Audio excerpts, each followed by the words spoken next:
आज हिंदी साहित्य के इतिहास के अंतर्गत भक्ति काल की विशेषताओं का अध्ययन करेंगे। भक्ति काल की शुरुआत की चीज़ों को समझने के लिए कुछ महत्वपूर्ण बिंदुओं की चर्चा आवश्यक है। ये भक्ति काल का पहला व्याख्यान है और इसमें भक्ति काल के बारे में हम परिचयात्मक जानकारी प्राप्त करेंगे। भक्ति काल हिंदी साहित्य का दूसरा कालखंड है।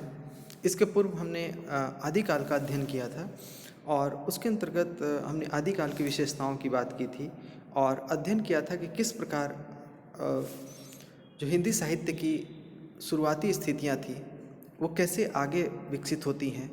7वीं शताब्दी में सरहप्पा ने जो लेखन की परंपरा शुरू की थी वो धीरे धीरे कर 14वीं शताब्दी तक चलती है और 14वीं शताब्दी तक हिंदी साहित्य का आदिकाल माना जाता है।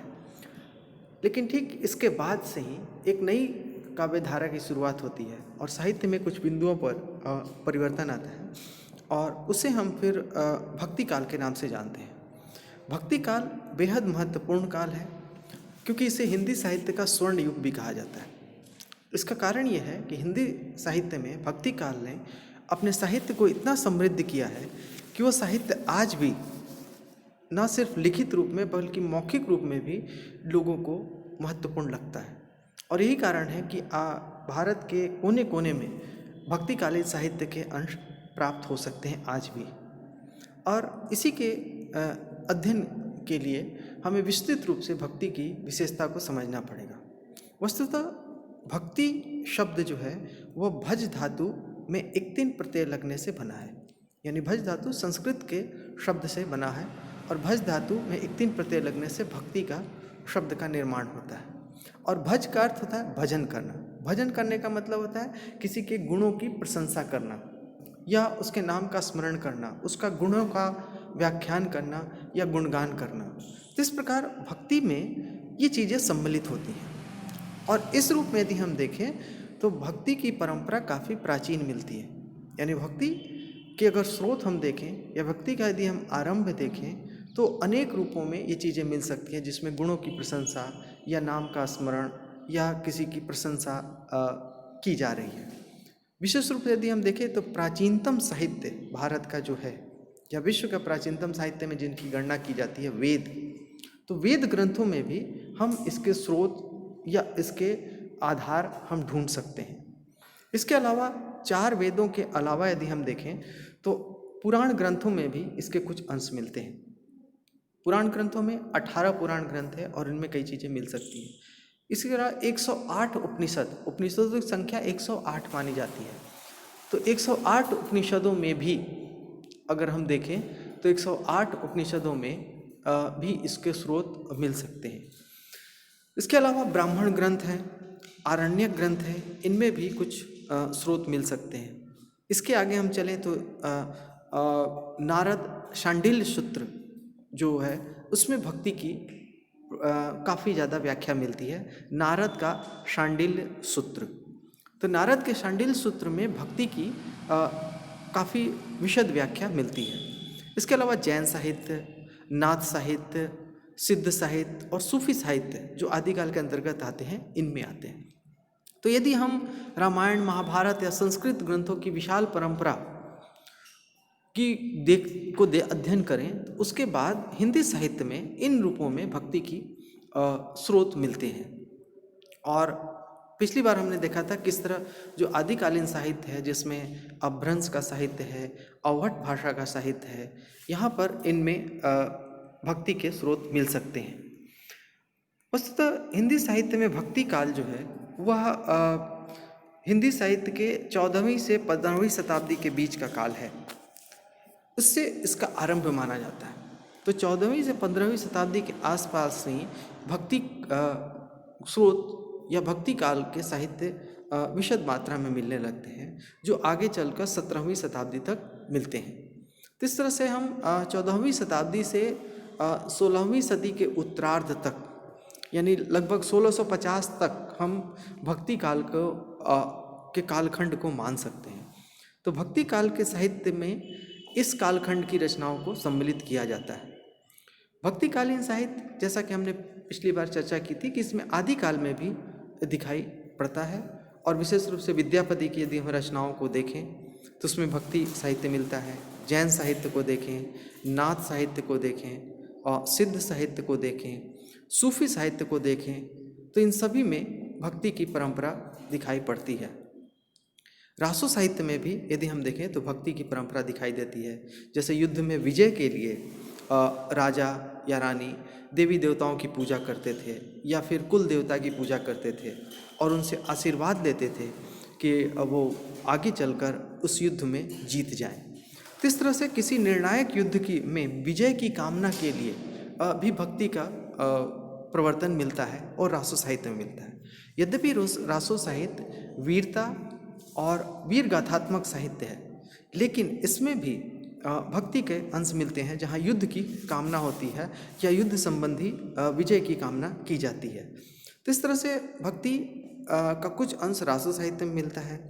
और युद्ध में तुलना के लिए देवताओं के राजा इंद्र से तुलना की जाती थी। यानी प्रायः ऐसा होता था कि जो राजा है वो जब युद्ध लड़ता था तो उसके जो चारण कवि होते थे या उसके राज दरबार में राज्याश्रय में रहने वाले जो कवि होते थे, वो राजा की प्रशंसा के लिए देवताओं के राजा इंद्र से तुलना करता था।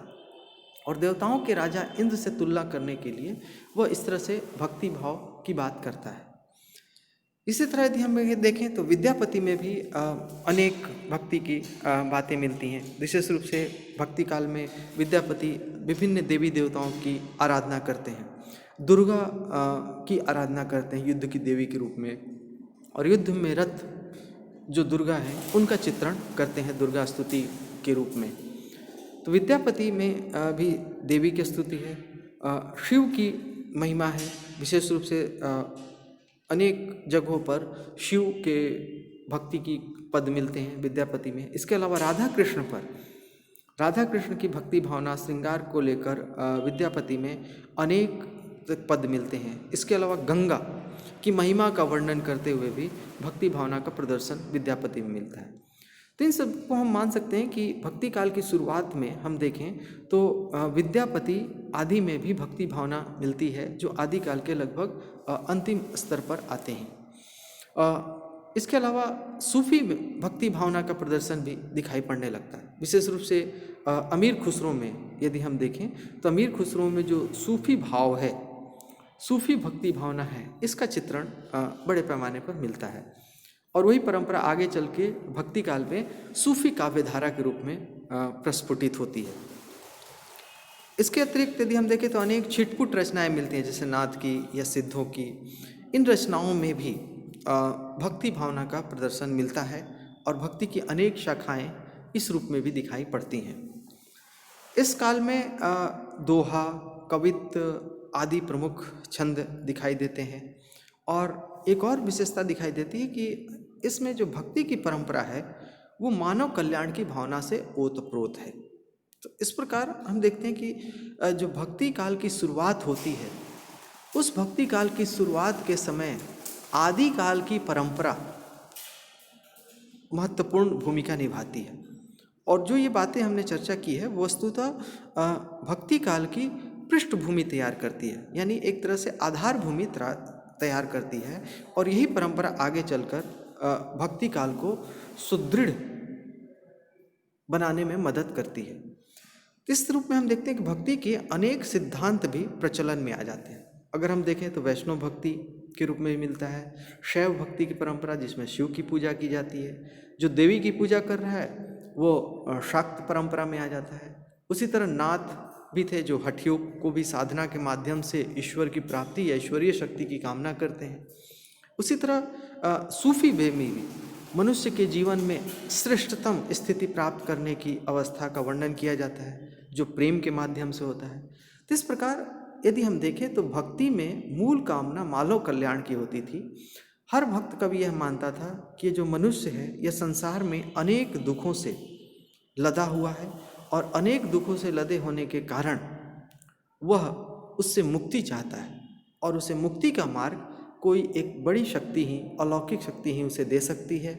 और इसलिए उस शक्ति की आराधना करनी चाहिए और उस शक्ति को नाम वह ईश्वर देता है।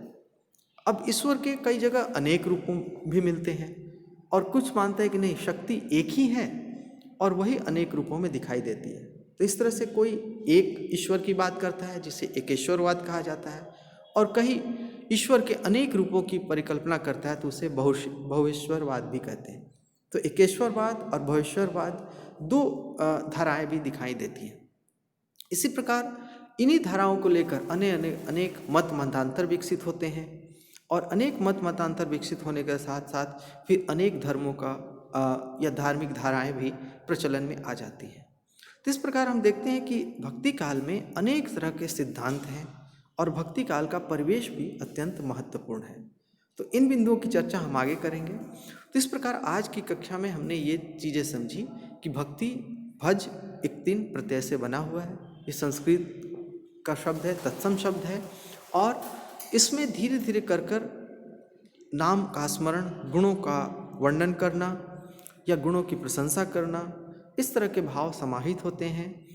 हम किसी को प्रसन्न करने के लिए उनकी आराधना करते हैं और उस शक्ति को आराधना करते हैं। जिस अलौकिक शक्ति की आराधना करते हैं उसे ईश्वर कहा गया।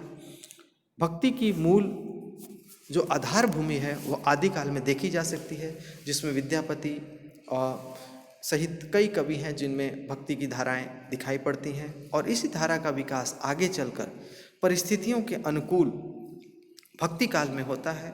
और भक्ति काल का जो साहित्य है बहुत उत्कृष्ट है। इसे स्वर्ण साहित्य भी कहा जाता है क्योंकि आज भी यह लोकप्रिय है। इन सब बिंदुओं की चर्चा करते हुए आगे हम भक्ति के परिवेश और उसके सिद्धांतों की चर्चा करेंगे।